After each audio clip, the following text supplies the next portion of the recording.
Good evening. My name is Laura Dunkelberg, and I'm a student project manager at the Clark Forum for Contemporary Issues at Dickinson College. On behalf of the Clark Forum and the Office of the President, I am pleased to welcome you to tonight's event, How Mentors Can Shape Your Future, a conversation with a global leader. We are indisputably influenced by the people who lead us. Good leaders, bad leaders, really bad leaders. They consciously and unconsciously shape our perceptions about who should be in charge, what it looks like to be successful, and the kinds of people who make it.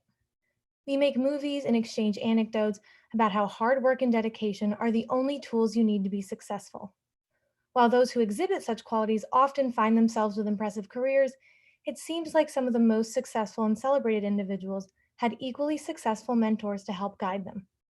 Mark Zuckerberg had Steve Jobs, Oprah Winfrey had Maya Angelou, Bill Gates had Warren Buffett, Yves Saint Laurent had Christian Dior, and of course, Harry Potter had Dumbledore. I come from a generation where we are encouraged to pursue anything we can dream of. Well, it's not hard to have dreams, but when you're pursuing uncharted territory, how do you get there? To help answer some of these questions, I have the pleasure of introducing David McCormick as our guest speaker this evening. As the CEO of the global investment firm Bridgewater Associates, McCormick is responsible for overseeing the firm's strategy, governance, and business operations for his company. Before joining Bridgewater, he served as the U.S. Treasury Under Secretary for International Affairs in the George W. Bush administration during the global financial crisis. And prior to that, he served in senior posts on the National Security Council and in the Department of Commerce. He's a graduate of the United States Military Academy at West Point and has a PhD from the Woodrow Wilson School of Public and International Affairs at Princeton University. To aid in the discussion, we are also joined by two distinguished members of the Dickinson community. Margee Ensign is the 29th president of Dickinson College. Before joining us on campus, President Ensign served as the president of the American University of Nigeria, where she also led the Adamawa Peace Initiative. Otherwise known as API, this peace initiative was composed of religious and community leaders, which successfully promoted peace and countered Boko Haram through education, humanitarian assistance for 300,000 refugees, and youth empowerment. During her time at Dickinson, President Ensign has helped the college expand its ties with the U.S. Army War College to include graduate courses and has established a bridge program for women whose education has been interrupted by conflict. Judge E. Jones III is the United States Judge for the Middle District of Pennsylvania and serves as the chair of Dickinson's Board of Trustees. He is a Dickinson class of 77 graduate and a Penn State Dickinson School of Law class of 80 graduate. Judge Jones upheld our college's values with his service for the administration of former Governor and U.S. Homeland Security Secretary Tom Ridge before being appointed by former President George W. Bush to the United States District Court for the Middle District of Pennsylvania in 2002. Judge Jones is the recipient of honorary degrees from both Dickinson and Muhlenberg College, and in 2005 was named as one of Times Magazine's top 100. There will be a question and answer session immediately following the program, so please type your questions in the live chat next to this YouTube video at any time. Sarah Duane, Clark Forum's student supervisor, will be moderating the questions. Thank you so much to all who are attending. We will now begin the virtual fireside chat. Thank you, Laura, for that wonderful introduction. Thanks to Sarah and Mark and everyone at the Clark Forum for organizing this important event. Thanks also to Alan Fleischman for bringing us David McCormick. So David, we're so honored to have you with us at Dickinson College. I wish you were with us in person on our beautiful campus, but I hope we can welcome you when we get through this. But I'm so happy to be here. Thank you. Thank you. At this challenging moment, we're really grateful for your time and expertise. And it's always a great privilege to be with my favorite judge, John Jones, Chairman of the Board of Trustees, and soon to become the Chief Judge of the Middle District starting June 1st. John, I hope I said that correctly. You did, thanks. And great to be with you. Great to be with you, David. And I wish that we were in person, but this will have to do for tonight. That's right. So David, as we were chatting before this started, and I noticed from your bio, you are from this great state of Pennsylvania. And of course, Dickinson is located in Carlisle, Pennsylvania, recently called the city with a conscience. We're very proud of our city. Tell us where you're from and how being from Pennsylvania has affected your decisions in life.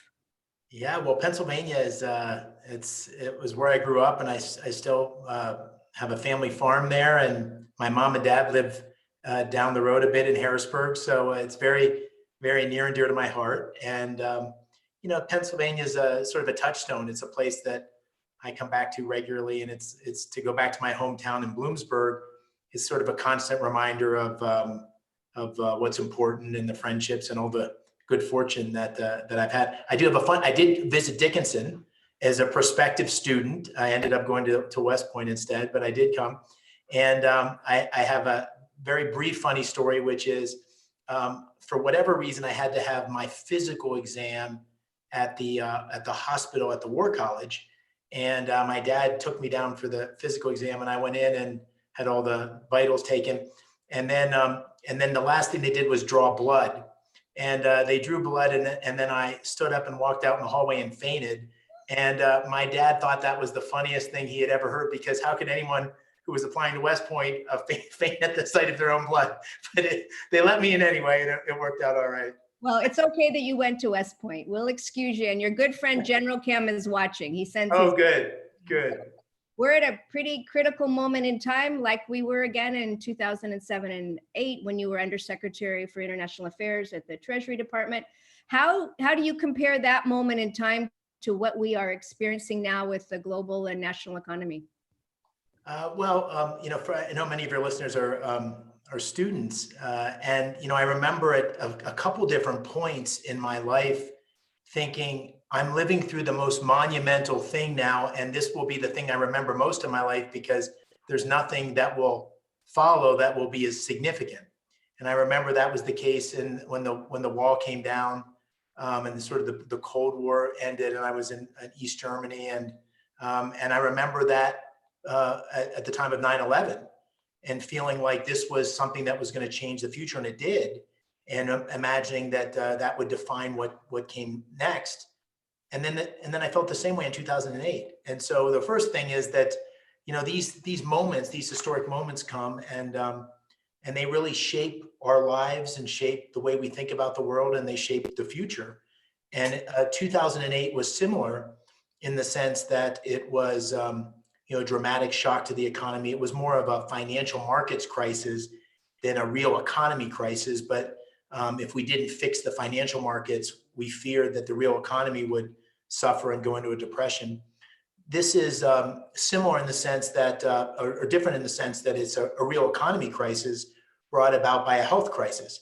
Right. And the interplay between the health crisis and the economic crisis make it very challenging because you have to have good policy on both the health response side as well as the economic side. It's also different in the sense that in 2008, policymakers had a lot of tools at their disposal. Interest rates were high, so they could lower interest rates. Quantitative easing hadn't been used, so using that had a big shock effect. Now policymakers have given a huge response, but it has less effect because interest rates are already very low, and it's very difficult to stimulate the economy without the same tools that we had then. Let me jump in on that, David, and follow from that a bit on the topic that you just touched on. And it's how long is it going to take us, your view, to get out of this mess? I mean, you hear that it's going to be a V-shaped recovery. Some people say it's going to be a W-shaped recovery. Look in your crystal ball with all of your accumulated experience and knowledge, and how long is it going to take? There are a lot of known unknowns. We all realize that, but what's your best guess? You lived through 2007, 2008, as you said. There's a lot of differences. Where are we going from here? Well, I'd say that anybody that has too much confidence on that is probably overconfident, because it's a very difficult thing to predict. We're really in unprecedented territory. And the reason being that you really do have to solve the health crisis problem and find a way to get people back to work with testing and procedures that give them confidence. And that begins to get the real economy moving. But already the damage to the real economy has been very significant. And so even if the real economy came back at a pace that was relatively significant over the next couple of quarters, it still there's been a lot of economic destruction. And so my best guess is that we're going to be dealing with both the health aspect of this and the economic aspect of this well into next year, and good policies on both the economic side and the health policy side are going to be necessary to minimize the impact, particularly on the parts of our society that are least privileged and have the least economic resiliency. When this thing clears, or at least substantially clears, David, where does it leave America? Where does it leave the United States in the world? Are we going to jumble up the world order as it existed in the winter of 2019, 2020? Do we lose a predominant role because of the way we've handled this? What do you think about that?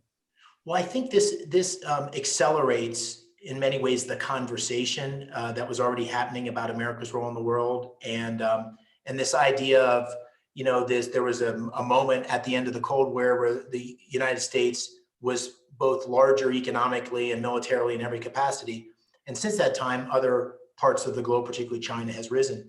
And so the big question is, how does the United States maintain its role in the world, its significance, its primacy, in a period, in a time when there's other great economies that are and great countries, great powers. And the answer is that we've got so many great assets at our disposal. We have a vibrant, great economy. We have a great military. We have great innovation. But there's lots of things we're going to have to do to continue to keep that edge. And the word that H.R. McMaster used, who used to be the National Security Advisor, is a good friend, was this idea of great power competition, strategic competition. And that's I think the world we're in, where we're going to have to continue to innovate. We're going to continue to have to do all the things that America has done in the past and be really a leader in the world to maintain our role as the primary leader. And I'm optimistic that we'll be able to do that. This pandemic has certainly put a wrench in our economy, but it's done so across the world economy. And my instincts are that once we get through this, our economy will come back as it once was, very vibrant and growing. Let's get to some questions now on leadership, and then we'll get to mentorship. I know we've got a lot of students listening.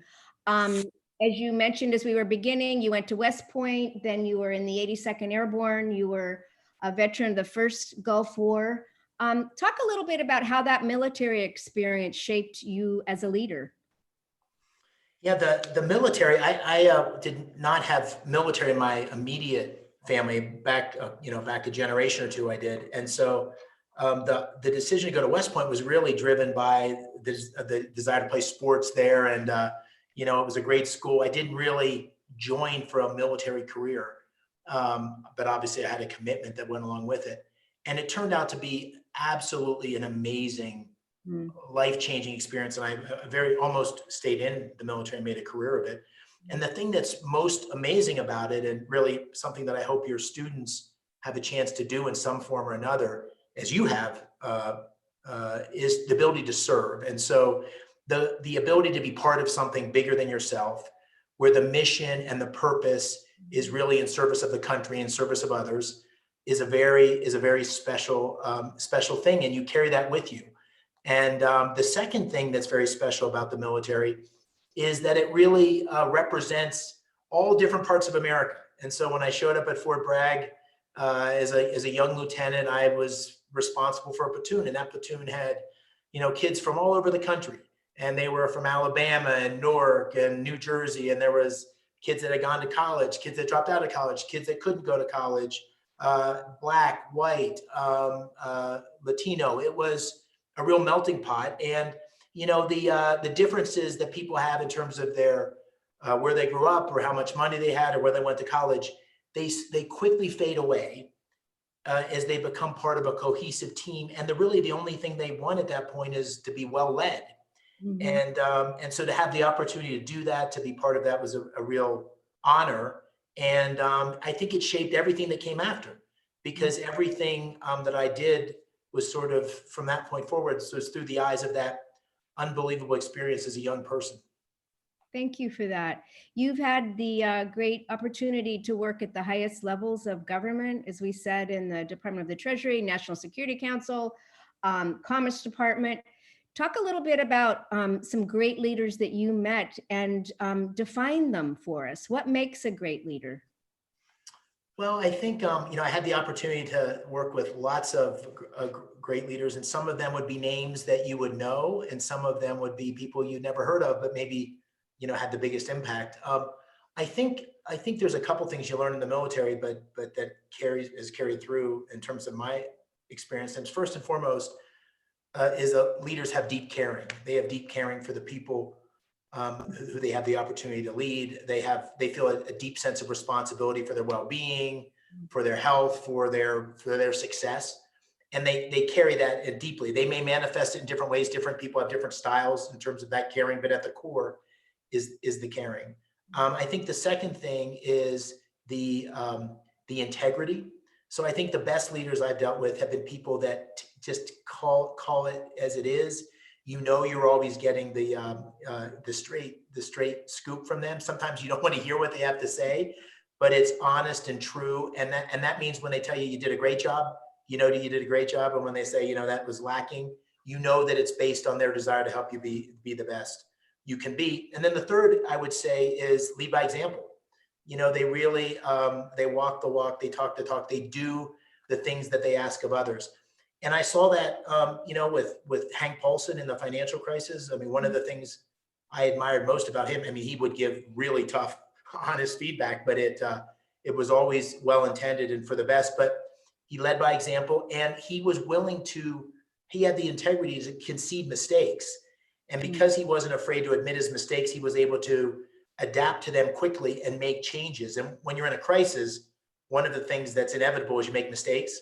So if you get hung up on making mistakes, or you hang on to your decisions because you're tied to them for ego reasons or whatever, you can really not get out of the crisis in the way you could otherwise. And Paulson was fabulous that way. And others I could speak to. I don't want to go on, but many that I've experienced in the military and beyond the military have sort of been role models that I've tried to model in a variety of ways. Thank you. So let's pivot from leaders to a sort of related topic. I think that flows from that, and part of the core of our fireside discussion tonight, and that's mentors. And before we start talking about the mentors that I know, David, that you must have had through your most interesting life, I'd be interested in, we'd be interested in hearing, how do you define mentors, and really sort of alongside that, who's a good mentor, and this is particularly interesting, I think, for our students, and what's a good, appropriate mentor-mentee relationship, that whole sort of ball of things that get wrapped up in having mentors. Can you talk about that? Yeah. One, it's something I've been thinking about a lot lately. And I'll get to the reasons behind that in a minute. But I think, to your question on the definition, I think there's really a continuum of mentors to role models to leaders who might inspire you, who you never even know, but because of the way they live their life or the model that they shared, even historical figures that might become people you try to emulate. And I think the difference with a mentor is that that's someone where there's a give and take relationship, in the sense that they're playing an active role in trying to help you navigate your future, helping you navigate your life and your decisions. And they do that with the intention of not giving you answers, but really helping you sort through those questions in your own mind. And it's a mutually beneficial relationship, because people often at a certain point in their life are getting the satisfaction of helping others. And, playing it forward is something that you'll see many successful people do, because they've realized that they've gained wisdom, sometimes through the mistakes that they've made, and also they've gained wisdom through the mentors they've had. And so it's a mutually beneficial relationship to help someone navigate their future in a way that I would describe as organic. I don't think these things can be assigned. I think they happen naturally. I think unintrusive, in the sense that it has to be comfortable for both. And mentorship relationships can ebb and flow, and I think that's natural and fine. And they may have a moment in time where they're most important and most powerful. But I think they have at least in my case, and I think in many others' case, they can have an enormous impact on the path you follow. And I think any person that's trying to navigate all the challenges and wonderful opportunities that life presents should seek good counsel, and good mentors can certainly provide that. So that's a great tee up for a kind of a offshoot question that I want to ask David of that, and particularly for our students. Do you find mentors, or do mentors find you? For the person who's watching and said, geez, I'd really like to get one of those and I've never had one. How do you acquire a mentor? How does that happen? Maybe just I'll speak a minute about my own case, because I think it Sure. informs your question, which is I'm not optimistic about, waking up one morning and saying, I'm going to go find a mentor. I need a mentor. I'm going to go find a mentor. I don't think that's the way it works. And in fact, what brought about my interest in this was I did a family history project for my dad for his 80th birthday, where I sort of went back and looked at previous generations and that kind of thing. And it was really up through his professional life and my mom's professional life and their family. And it really wasn't focused much on me or the next generation. But as I started thinking about my life and my career, if I was a high school kid in Bloomsburg, Pennsylvania, and I would have imagined how this has played out, it's been more than I would have imagined. I hope there's more to come, but it's certainly been more than I would have ever imagined. And when I started to think about that critically, I realized that, I certainly worked hard and I was resilient, but at many points along the way, there were many people who were smarter, more talented, did better in school, had lots of advantages. And I had some good luck.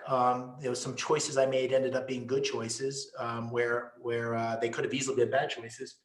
But the thing that really stood out for me was there were 6 or 7 people over the course of 35 years who made material differences. And by that, I mean, I would have zigged instead of zagged. And because of them, I zagged. I made choices that I wouldn't have made otherwise. And those choices have turned out to be wonderfully rich, and they've not always worked out. It's not always been successful, but it's always been wonderfully enriching. And one great thing has led to the next great thing. And those people, I don't think I guess if you talk to them now and went back and said, would you consider him a mentee? They might say yes. But at no point in those relationships did I say, hey, will you be my mentor and I'll be your mentee? Why don't we see how that works? It didn't happen that way. And in fact, I don't remember ever even talking to any of them in those 35 years and said about being mentored or mentee. It was just a friendship, a relationship. In some cases, those relationships changed over time. As I matured, they became more peer relationships, where for a moment in time, they were more, hierarchical relationships, but they were all great and organic and genuine. I was going to say that gets to your point about being organic. So without rank ordering any of your mentors, talk about one. And I'm not asking you to pick a favorite, because I don't make you do that. But give us a mentor and what that mentor did for you. Well, I'd say I'll point to 2 real briefly, but both did something that I think great mentors help you do, which is they help you see abilities or capabilities or potential in yourself that you may not see. And so I have one who was a remarkable guy when I was a high school sophomore going into my junior year, and I kind of was a mediocre football player and rode the bench my freshman year and my sophomore year. And this coach was a new coach, and he went and looked at all the films from all the previous games, and he noticed that I get pulled in at the end of the game. I was, as a sophomore, into the varsity, but when I got in, I'd always go, I'd always just kill myself to perform. So he called me over the summer and said, listen, I'm going to put you in a big position. I think you can do well. And I went into the camp, summer camp. And at the end of the summer camp, he pulled me aside and he selected me to be the co-captain of the football team as a junior.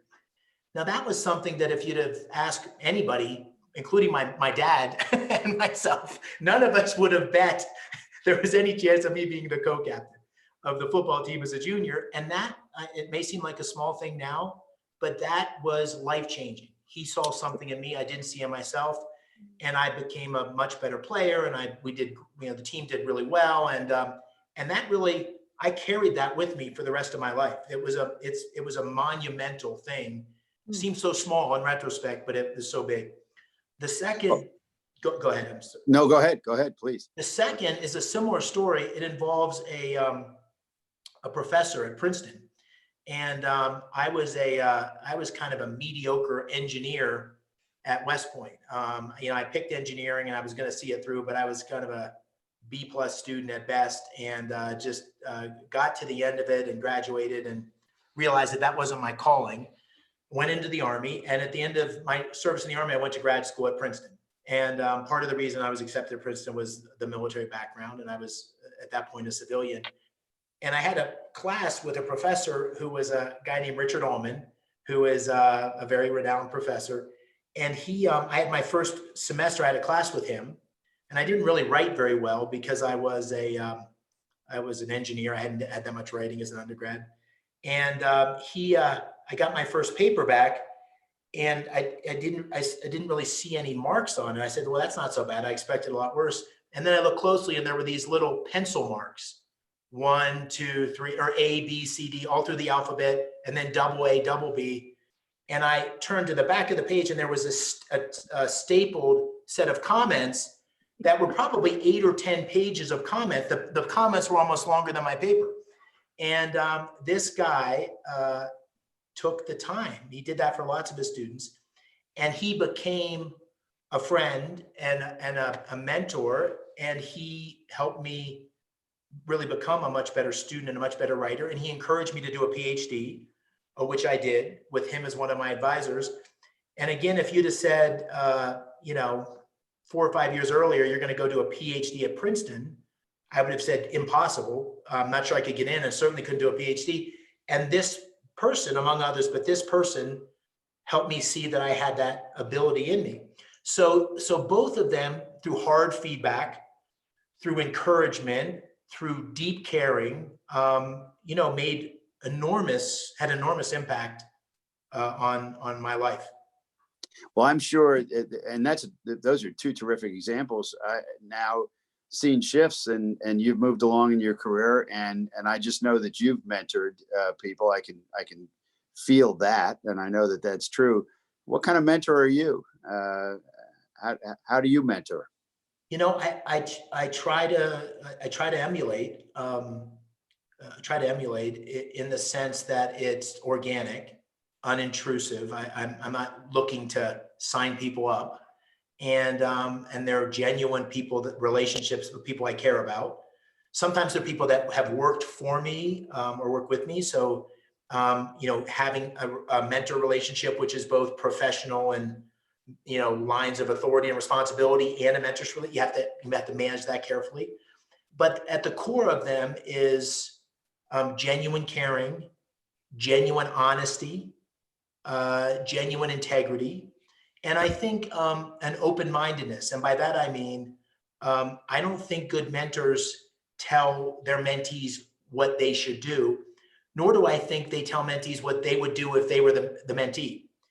And the reason for that is part of helping people navigate these life choices is helping them figure out what's right for them, the right zig or the right zag, without telling them, helping them through a Socratic method get to the right answer for them. And I think the best mentors do that with great caring and great consistency. Great. Well, we can pivot off that. That's a great discussion about mentors, and let's move to the area of back to the kind of unfortunate age we're in, the pandemic, and you're now at the helm of a very, very substantial fund, and with enormous responsibilities, with a roiled market, probably feeling like the bottom's coming out from under you every day. How do you what are you learning? And I assume you're still learning, as we all, I think, are at various stages of our career, about leading people, and how to handle the kind of stress that is almost unparalleled in the world right now. What about that? What Well, it's hard to see this. what takeaways are you getting right now? Yeah, well, it's hard to see it in the moment, but I've been through enough of these. I was in the tech bubble with a company where the melted down in the Treasury and so forth.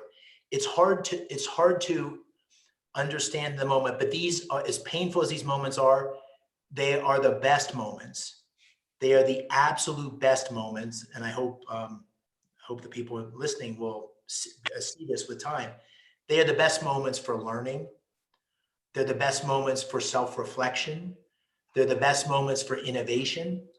And they're the best moments to kind of test yourself, because these kinds of stress tests in life, if you handle them well, you come out of them wiser and more resilient and clearer on the path that lies ahead. And so I think part of being a good leader in such moments is keeping that in mind, keeping that sense of clarity that this is a moment, and our success in navigating that moment will be dependent on our staying calm and learning and being careful and thoughtful.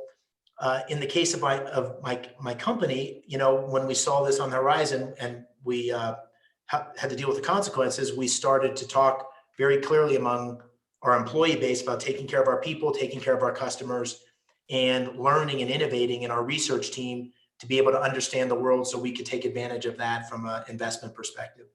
And then we've tried to do that constantly, constant communication for the last 2 months, and honest communication about the risk and the fears and the challenges to the business. And I think that's a critical lesson that I've learned in these kinds of periods is honesty and transparency, saying what you don't know, saying what you do know, being humble about it in terms of not predicting where the future is going to be, but also being steady and clear and calm. Those are the things that organizations require in these times. And a final point, I already see it in our place, and this is to a broader question about some of the good that will come of this. I see the innovation. I mean, we're having people who I thought were great leaders who are just stepping up exceptionally. I'm seeing all sorts of new invention around digital engagement. I'm seeing all sorts of new innovation in our investment team and our research team, because some of our basic assumptions are being challenged by what's happening now. And so I already see that there's a pot of gold at the end of the rainbow in terms of getting through this storm, but it's tough to get through the storm, and being clear and calm and honest, I think are the key watchwords. So you're an employer, obviously. A lot of people work for you and with you. And let's say I'm a Dickinson student, and I'm fortunate enough to find myself in your office, and I'm going to interview, and I want to talk to you about an opportunity. What are the skill sets that you're looking for in somebody you're going to hire? Besides the obvious, the great education, of course, the Dickinson student has, and maybe a graduate education, maybe not, but whatever the case may be, what are you looking for? What are the hot buttons for me, I'll make 2 comments. There's so many things you're trying to understand a person, and it's so hard to really see a person through the paper. But there's 2 things that really I look for. The first is sort of, it's a yes or a no. And if it's a yes, then they're in trouble. And it's the difference between kind of being, if you'll pardon me, kind of a bullshitty versus straight and direct and appropriate. So I think it's really, you see this with people interviewing, that they try to oversell or be too polished, or they read up everything about you, or you're in an organization and they say all the buzzwords to make it sound like those things jump out, particularly if you've interviewed lots and lots of people, as I have and many of my colleagues have. So just a genuineness and a authenticity, that's kind of a must-have. The second thing I look for, which I hope is not going to drive your career services team crazy, but it's so often the case that all these resumes look the same, and there's the path to success and this kind of internship. If you want to be in financial services, you do this and that and this. And I really am attracted to the person I'm hiring, or the candidate, who really has done something different, something unique. And it doesn't, I don't have any frame of reference of what that thing has to be, but something that shows some creativity, some ingenuity, some entrepreneurship, someone who's just not necessarily running with the pack, who's not taking their guidance on the choices they're going to make based on what everybody else has done in the past to get to whatever the next step is. Because, I think the people that are, your students will soon find it goes so quickly. Your career, your professional life, Judge, I'm sure you feel the same. You remember yesterday that you were sitting in the audience at Dickinson. And so it really is about a life of that's interesting and fulfilling and rich, and is giving you, and you have passion for. And so if you're making choices to get to some sort of end state that are based on things that aren't those factors, then you're gonna be disappointed. And That's so terrific advice. Great yeah, advice. so that's what I look for. David, those are just, as John just said, it's wonderful advice for our students and everyone listening. It is a challenging time though, especially for our seniors. And you've talked really eloquently about, what can be positive, what can we learn from this really challenging moment that we can take forward, but share, especially with our students, where does this sense of optimism for the future come from? Well, I think my sense of optimism comes from a couple of different things. I think that you see it all over the place. You see reasons for optimism. It's a little bit depends on what kind of person you are, but let me paint the case for optimism, the glass half full. You look at our healthcare workers and what they're doing in this time of national crisis and the burden they're sharing, our first responders. You look at technology adoption and what's happening. I think that the adoption that's taking place now would have taken, who knows how many years to get to the point of where I think we'll be once we get back to normal. I don't think the normal will be normal anymore. You see the unbelievable attention and race among scientists to get to the right vaccines. You see business leaders trying to adapt policies, and we're certainly going to do that, where we're learning a lot about things we need to invest in, disinvest in, and how we can work in a way that continues to be stable and safe in a new environment, even if this environment of the pandemic persists. And so you're seeing that invention, that ingenuity. You see it. That's a great American trademark. It's happening elsewhere around the world, but it's happening here. And I think that, and you're seeing leadership. You're seeing good public leadership in many places with people stepping up and trying to adopt good public policy. So there's lots to be worried about. The economy is in dire shape, and it's going to be a while before we dig our way out of this. And the policy tools we've had to use will have second and third order consequences down the road. And this will also exacerbate the income inequality and wealth gap and so forth. But that's also now front and center in a quality debate in our country that it might not have been in quite the same way, or this will certainly accelerate that debate. So I'm optimistic that just like in the times of the past where our country's been challenged and people have started to question whether we'll lead our way through it, that we'll do as we have in the past. But it'll take lots more of those things, those good positive developments that I described. Thanks, David. If I could just add one so our students are aware that our little community of Carlisle, I think, is an example also of what's emerging. Small and medium-sized communities coming together in various ways to solve our own problems.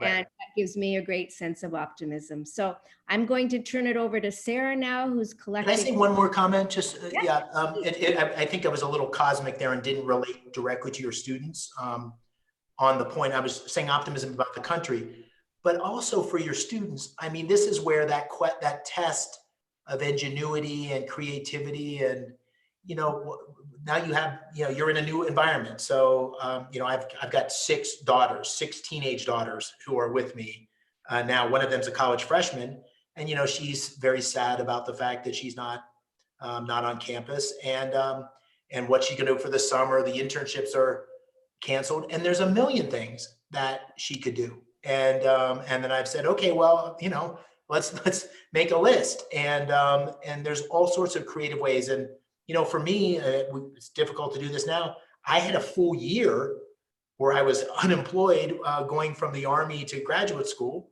And, it was sort of hard to figure out what I was going to do in that interim period. So I traveled around the world for an entire year. So you've done these kinds of things too, President. So there's the world's big. There's a million ways to contribute. There's a million ways to help. There's enormous needs, and creative, enterprising people will find ways to make a difference. And that's what I hope, I'm sure your students will do. What a wonderful message. Thank you, David.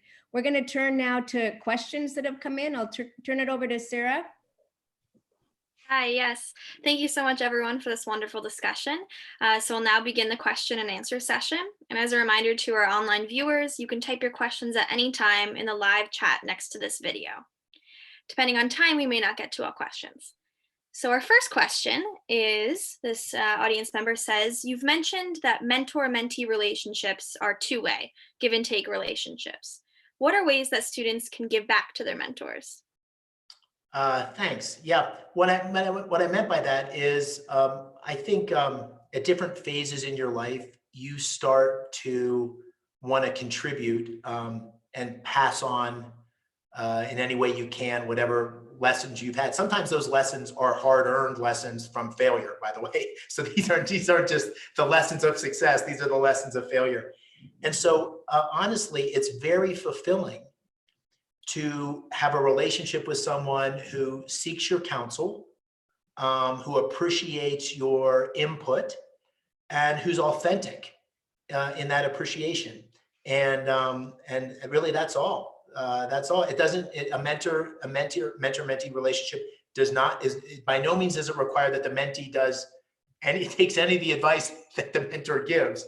Only that it's received with genuineness and appreciation. And I think that's what mentees can do. Great, thank you.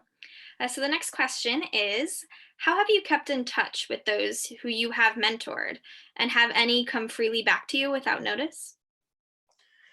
Yeah, it's funny. They ebb and flow. My mentor relationships, the people that were mentors to me, sadly, a couple of them have since died, but most of them are still alive and in good shape.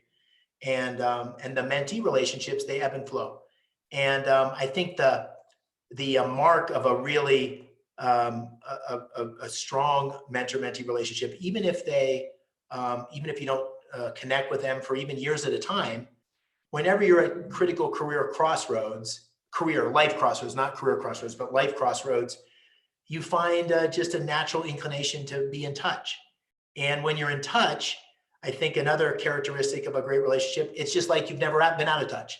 They just snap right back to where they are. And it's like you're giving each other a hard time, just like you did 10 years ago. And in some ways, things have never changed. And yet, everybody's moved on. And I think those are the marks of a good, long-standing relationship. And I have found that I'll lose touch for, 4 or 5 years, and then someone will come back into my life, or I'll just by chance connect with somebody, and it'll be just like we're back where we were. And some have persisted through the entire time. Wonderful. So this next question is asking for tips for finding a mentor or someone who could help you, for people who are more introverted and find it harder to put themselves out there. Yeah. Well, it's a good question, because it's not always easy. And when I say organic, that's how do you make an organic relationship work? I understand there's difficulties in that. The way I've encouraged people to think about life choices and career, and this often leads to mentorships rather, is I have said, people get caught up in, should I do this or that or this? Should I go to graduate school? Should I do this? And I'll say, pick 3 people, 5 years your senior and 10 years your senior, who are living lives that you think are interesting, rich, rewarding lives. Pick people. Don't pick people who made certain choices. Pick people who are at certain end, have achieved certain things. I don't mean success. I mean, are contributing in the way that you might wish to contribute. And force yourself to get out of what's the next step kind of thinking to what's the goal thinking 5 years out, 10 years. And I know it's really hard to do that if you're 22 and you're a senior in college, but force yourself to say 5 years from now, what kind of life would I want to be leading? And that leads you to a conversation about, okay, those kind of people are leading that life. Boy, wouldn't it be great to have a conversation with that kind of person? Because that conversation, it may be a one-time conversation, but that would certainly inform my thinking, because maybe that life that I'm seeing isn't really what I thought it was. So that would be interesting to know. And maybe the path that they took them there is not the path that I thought it was. And it'll just, it opens up a conversation that wouldn't exist otherwise. And that's the way it's happened for me. And sometimes those, sometimes these relationships develop because you're in proximity with somebody in a working relationship, or, neighbors or whatever. But sometimes they come from actively looking out forward and saying, okay, who could help give me some quality advice?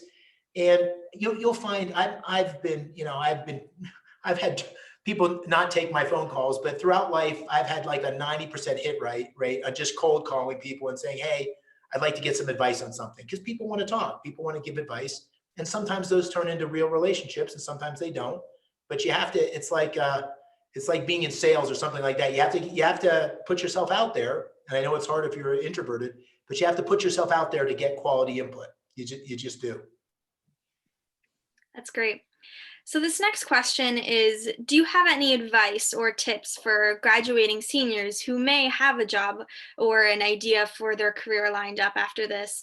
And maybe if we are still in this quarantine social distancing world, do you have any advice for creating and finding mentors while virtually online? Yeah, well, my first piece of advice is I really admire people that are very early on sure about where the path they want to be on and what they want to do. I really do admire that.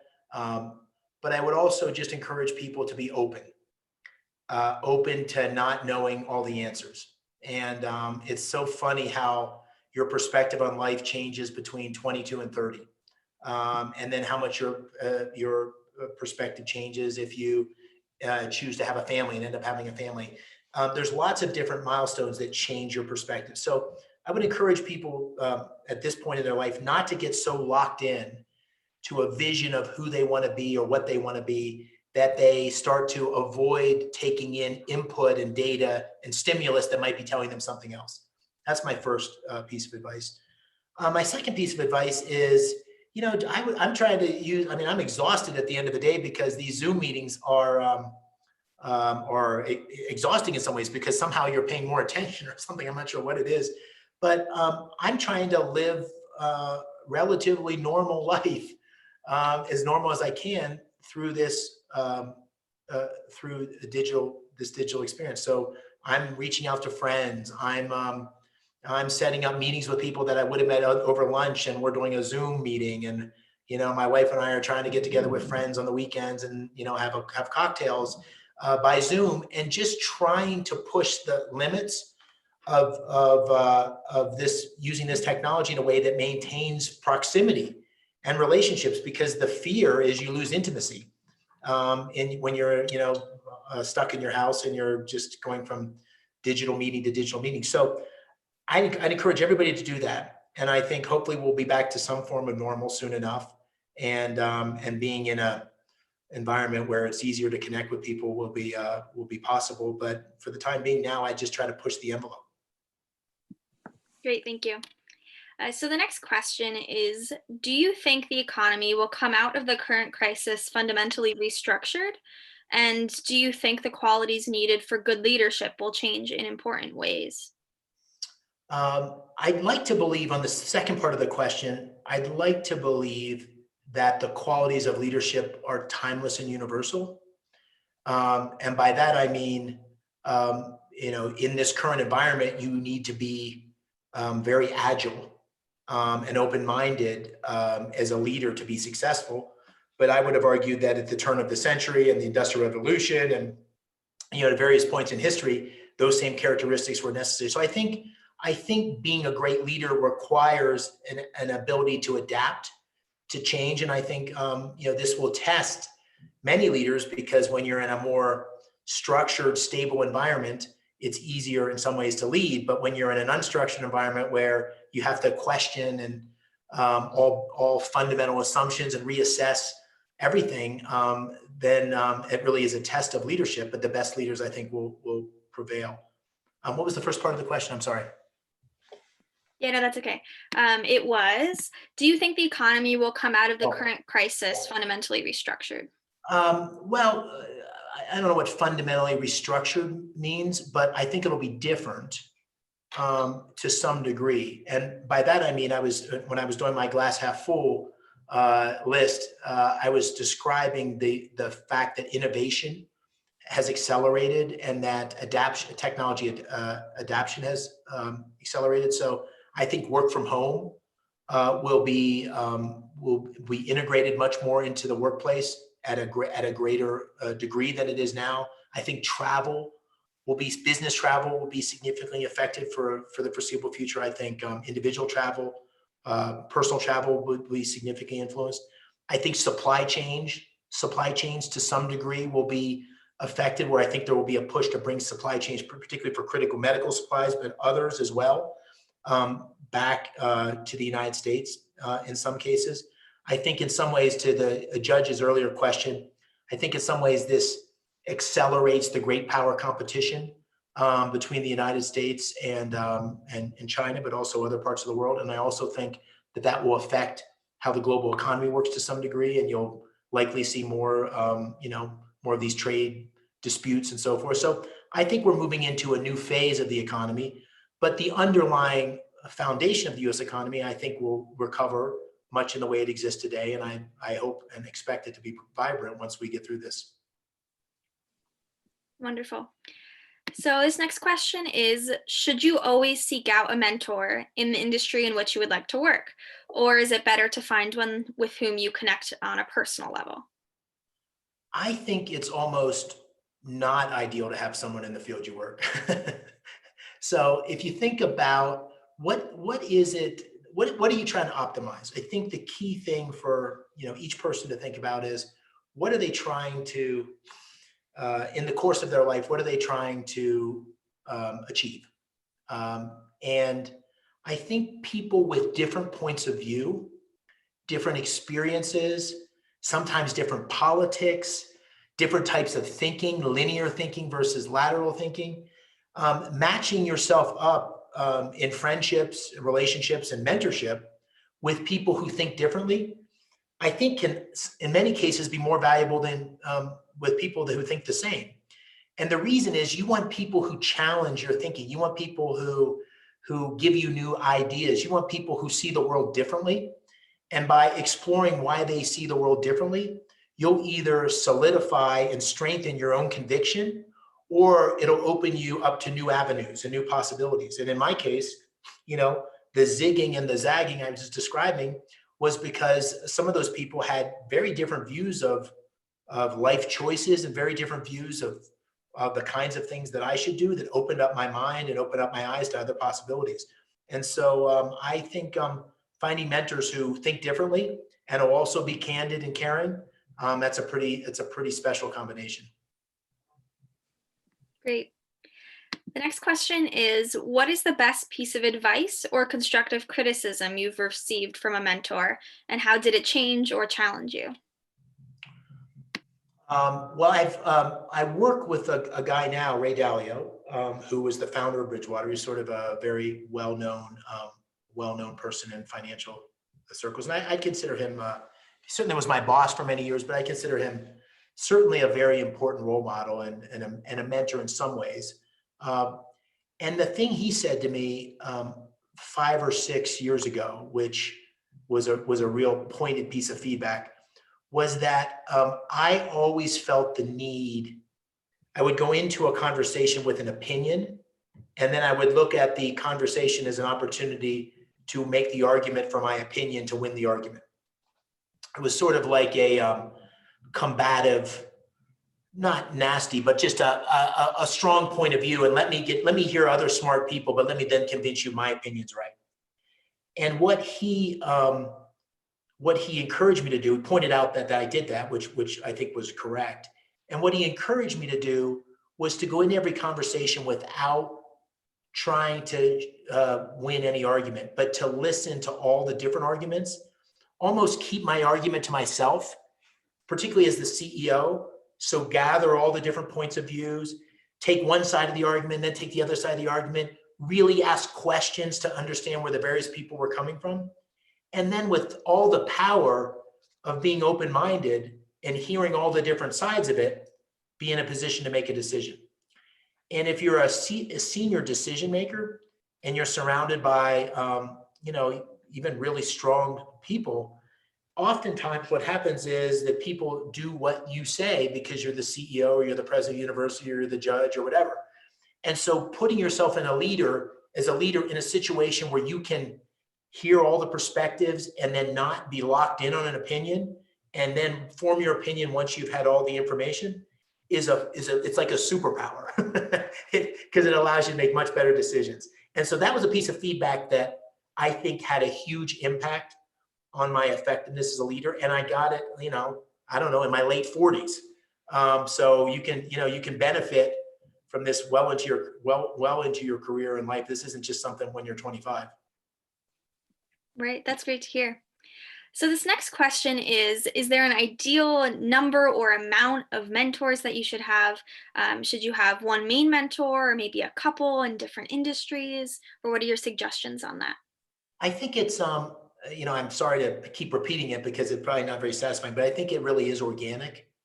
And by that, I mean, I think these things will come about naturally if you're open to them. And if you're constantly asking questions and reaching out to people and looking for counsel and advice, I think those relationships will inevitably, some of them will turn into mentorship-like relationships.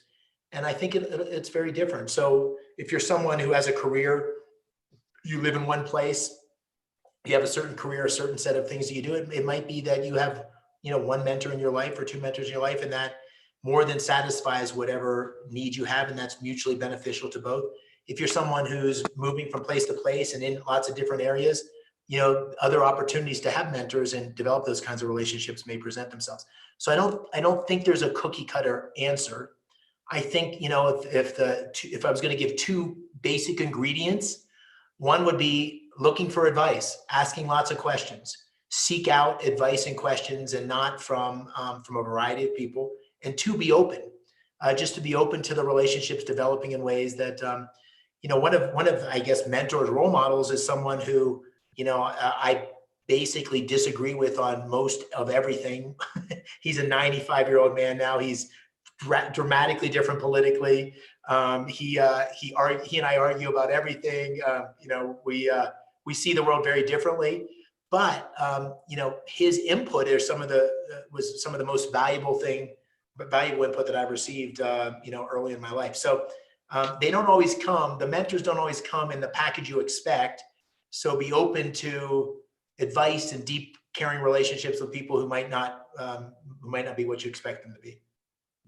That's great. Thank you. So we have time for one final question. So this will be the last one.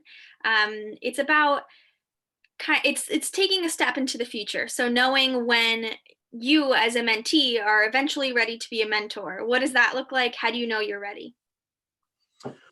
Well, I think if you sort of have going back to the leadership mindset, if you're someone who's been the beneficiary of mentorship, you sort of you kind of have a mental map where you know what that looks like. And I think it's often the case that you can reach back and help people that maybe, aren't much different in age from you. And, those relationships can be friendships, or they can kind of take on a mentor-like relationship. So I don't think there's a switch that goes off that now you're certified or now you're qualified. I think if you're someone who cares about the other person, if you're someone who, has had some experiences that may have some relevance and some thinking that may be relevance, if you're open-minded and you're Socratic in the approach, I just want to emphasize that, where great mentors, I don't think, are people that they don't give the fish, they teach you how to fish through a Socratic process of asking questions and helping you figure out what you want. I think there's no age, it's not bounded by age. I think it's something that anybody can really do who's had a few experiences under their belt. Wonderful. Thank you so much again for joining us. This has been a wonderful discussion. And I'd just like to thank all of our viewers as well for listening to this. Thank you. Yeah, thank you so much. Thanks for having me all. Thank you, President Ensign. Thank you, Judge Jones, and thanks for everybody that was involved in putting this together. Thanks, David. You were terrific. Thank you. Thanks so much. Good to see you guys. Hope to see you in person sometime soon. Absolutely. Come visit us. Okay, I'd like that. Bye-bye.